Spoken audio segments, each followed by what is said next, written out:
O diabo brasileiro, como citado anteriormente, a grande maioria dos negros que vieram na condição de escravos já possuíam um entendimento acerca da dualidade e do embate existente entre ambas as forças, onde de um lado estava Deus e do outro o diabo. O que eles não imaginavam é que a pressão exercida pelos colonos capturasse suas religiões nativas e as colocasse na mesma posição, ou seja, de um lado Orixá e do outro Exu. Isso foi se entranhando de tal forma no Brasil colônia que não existia mais uma identidade desprovida de influência. Exu, Bará ou Elegbará é um santo orixá que os afro-baianos têm grande tendência a confundir com o diabo. Tenho ouvido mesmo de negros africanos que todos os santos podem se servir de Exu para mandar tentar ou perseguir a uma pessoa. Em uma altercação qualquer de negros, em que quase sempre levantam uma celeuma enorme pelo motivo mais fútil, não é raro entre nós ouvir-se gritar pelos mais prudentes: fulano olha Exu.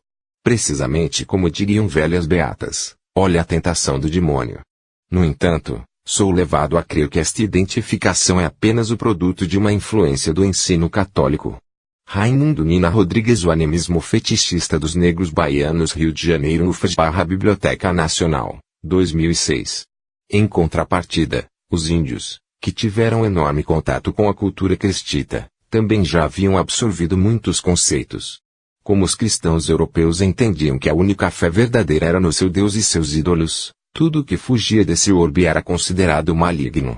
De uma forma ou outra, houve um embate, uma luta dos nativos que não aceitavam essa nova forma de culto, esse novo Deus, e os sacerdotes que apenas ilustravam a salvação da alma e não curavam doenças e faziam outros sortilégios que os pajés costumavam fazer. Como o homem europeu vivia a dicotomia entre o bem e o mal, um dualismo resultante dos séculos de imposições cristitas, transpirava o medo de ser influenciado pelas forças malignas que tanto embasavam em suas pregações. Quando se viam diante a líderes tribais ferozes e contrários à instalação de seus mitos em terra nativa, tornavam-se presa. O jogo psicológico dos antigos foi o início da tradição que veio se tornar a quimbanda, ou seja, a oposição usou da própria limitação cristita para programar o medo e a aversão. Existiam índios revoltados que criavam núcleos de resistência dentro das matas, longe do homem branco português, pintavam seus corpos de vermelho, sementes de urucum, ou preto, cinzas ou gemuna, fumavam, bebiam seus preparados e alguns comiam carne dos inimigos, principalmente os tupinambás. Morriam e não eram convertidos, defendiam seus espaços e suas famílias, honravam seus deuses e seus mortos. Erguiam totens com crânios, partes humanas e animais, impingiam medo nos seus perseguidores e propagavam lendas que eram verdadeiros pesadelos. Por conhecerem a fé e os pontos fracos de seus inimigos, usavam essa camuflagem para se proteger. Isso não impedia que índios de outras tribos submissas à coroa não levassem os caçadores portugueses a esses refúgios para matar e escravizar os rebeldes. Os negros e os ameríndios fundiram suas culturas dentro de um árduo processo, ora nas batalhas em que ficavam de lados opostos, ora nos cativeiros em que eram mantidos como escravos. As culturas foram se moldando e, mesmo com enorme problemática de reconhecimento, a religião também. Contudo, os povos acabaram se fundindo. Esse intercâmbio movimentou todo um novo conhecimento acerca da fauna, flora, dos deuses nativos, dos deuses africanos e de suas relações com os ícones cristãos. A quimbanda brasileira acredita que em determinados momentos, os negros e os índios se associaram para promover as fugas das senzalas, pois os índios eram profundos conhecedores das matas. Os fugitivos corriam pela mata adentro para locais bem distantes dos centros onde ocorria a grande concentração de escravos e, após escolher um local apropriado e protegido, fundavam vilarejos para abrigar os negros e índios rebeldes. Assim como existiam índios que eram submissos e apontavam as localidades das tribos rebeldes, índios e mestiços, descendentes de brancos e índios, faziam o papel de algozes desses negros fugitivos. Alguns vilarejos rebeldes, mais tarde denominados como quilombos, abrigavam não só negros e índios como também brancos fugitivos, mulatos e cafus. Os descendentes de índios e negros eram vistos como escória social pelos conservadores portugueses.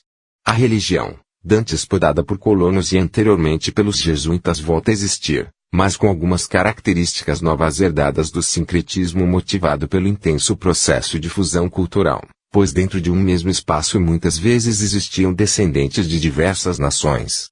Dentro desse processo de fuga e criação dos quilombos, os quimbandas e outros sacerdotes e sacerdotisas afro exerceram um papel fundamental. Curavam os negros mutilados, doentes e em trabalho de parto, eram conselheiros e mantinham a chama da fé acesa, lutavam contra os grilhões dos senhores de engenho e procuravam facilitar a ida dos negros para os vilarejos ocultos, muitas vezes usando seus poderes contra os capatazes que guardavam os escravos. Dentro da tradição oral, é dito que esses quimbandas faziam os guardas dormirem e ofertavam a Pambuno Gila cachaça e fumo para que abrisse os caminhos para as fugas, protegendo os negros ao longo da jornada.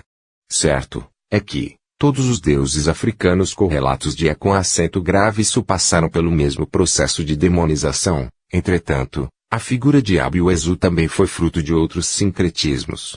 Dentro dessa massa formadora do diabo brasileiro destacam-se os representantes das culturas africanas Bantu, Pambuno Gila, Aluvaiá, Mavile, dentre outros, Ifon, Elegbara, da cultura indígena os Guarani, Curupi, deus da sexualidade, e Tupi-Guarani, Anhangá etc., deus e deusa das trevas, Guandirô, deus da noite que bebia sangue, Pirarucu, deus maligno que mora no fundo dos rios, dentre outros, além de mitos e lendas que se agregaram ao novo ser. Como é com acento grave Su já havia atravessado a Calunga Grande sincretizado com os demônios cristitas, em um novo território, cultuado com diferenças do africanismo original, tornou-se um marcante instrumento usado pelos negros africanos como forma de apavorar seus perseguidores. Da mesma forma que os índios criavam totens erguidos no meio da mata, os negros não tardaram a esculpir novas imagens de Ezu repletas de fundamentos diabólicos para agir da mesma forma. Temos uma concepção particular que dentro desse novo conceito de Ezu, os mulojes, feiticeiros quimbundos, e os ndoquis, feiticeiros quicongos, tiveram uma enorme influência. Não era apenas uma forma de assustar os inimigos, mas uma nova descarga energética que gerava um ser poderoso e maléfico, bom e protetor para os seus, possuidor das raízes que se entrelaçaram em novas espécies formando um novo jardim. Não tardou para a fama desse ser se espalhar pelos 4 pontos como forte aliado dos povos rebeldes. O Brasil colônia, ao contrário do que a grande maioria foi ensinada, não foi um território onde a Igreja Católica esteve tão presente, principalmente nos 2 primeiros séculos. Distantes do reino, submetidos a uma vigilância clerical realizada sem a mesma constância e intensidade daquela exercida na metrópole, o catolicismo acabou no Brasil por ganhar novos contornos, amenizadas as cobranças sobre os atos praticados, avançou na direção de um diminuto apego às missas, de uma menor preocupação com o comportamento, e também, do sincretismo. Ângelo Adriano Faria de Assis, doutor em História pela UF, professor adjunto dos UF e feiticeiras da colônia. Magia e Práticas de Feitiçaria na América, Minemi, Revista de Humanidades. UFM, a miscigenação racial também proporcionou a miscigenação religiosa e naturalmente, através dos inúmeros sincretismos, a religião, bem como a espiritualidade popularizou-se em muitos aspectos. Isso ocorreu em uma sociedade em formação com constante movimento imigratório e emigratório. Essa forma menos hostil de lidar com a fé e figuras sagradas fez com que muitos aspectos do catolicismo fossem maculados. Uma informação deveras importante é que os índios e os negros no processo de vivência encontraram influências de outras tradições, a pagã e a judaica. Muitos homens e mulheres condenados pelos tribunais do Santo Ofício, pela prática de bruxaria e feitiçaria eram deportadas para a colônia portuguesa como forma de exílio. Atracaram em terras brasileiras bruxos, bruxas, feiticeiros e feiticeiras de tradição medieval, juntamente com muitos neoconvertidos do judaísmo.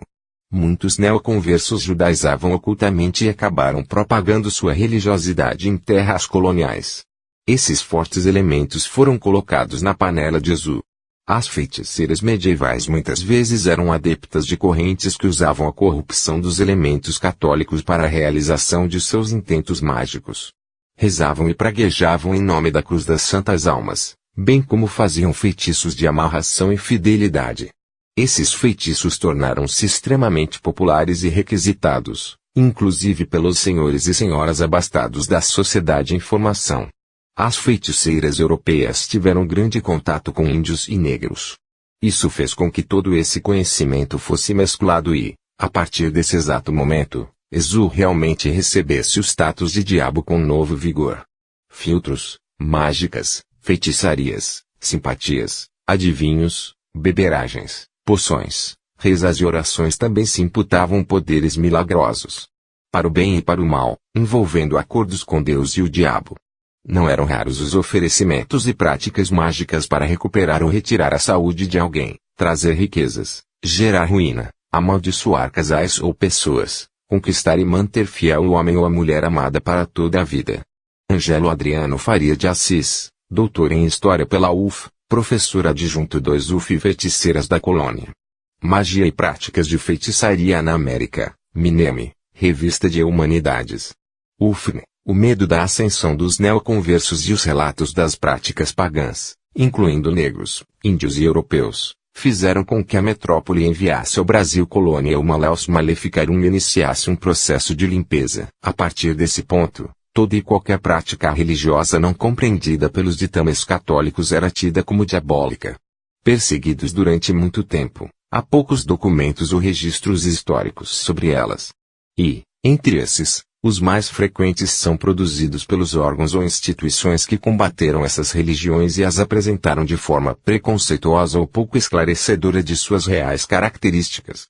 É o caso da visitação do Tribunal do Santo Ofício da Inquisição, nos quais estão registrados os processos de julgamento de muitos adeptos dos cultos afro-brasileiros e que foram perseguidos sob acusação de praticarem bruxaria pela Igreja Católica Colonial. Wagner Gonçalves da Silva, Candomblé e Umbanda, Caminhos da Devoção Brasileira. Editora Selo Negro, segunda edição, 2005. O tempo passou e ocorreu um endurecimento por parte dos dominantes. Os feiticeiros além de perseguidos pela Igreja, eram alvo da lei. Todos reconheciam o poder desses amantes do diabo e usaram métodos diversos para cercear a apansão. Ciclicamente, mas de formas diversas, sempre ocorreu e ocorrerá uma perseguição. Os verdadeiros feiticeiros guardam em si a arte da camuflagem, pois necessitam se esconder sem deixar suas essências de lado. E a lógica da feitiçaria de defesa. Nossa gnose nos leva até esse ponto. Tudo que posteriormente falaram de Quimbanda está intimamente conectado ao desenvolvimento da Umbanda do Brasil. Isso já foge da nossa alçada e da nossa vontade, haja vista que não existe relação alguma entre ambas.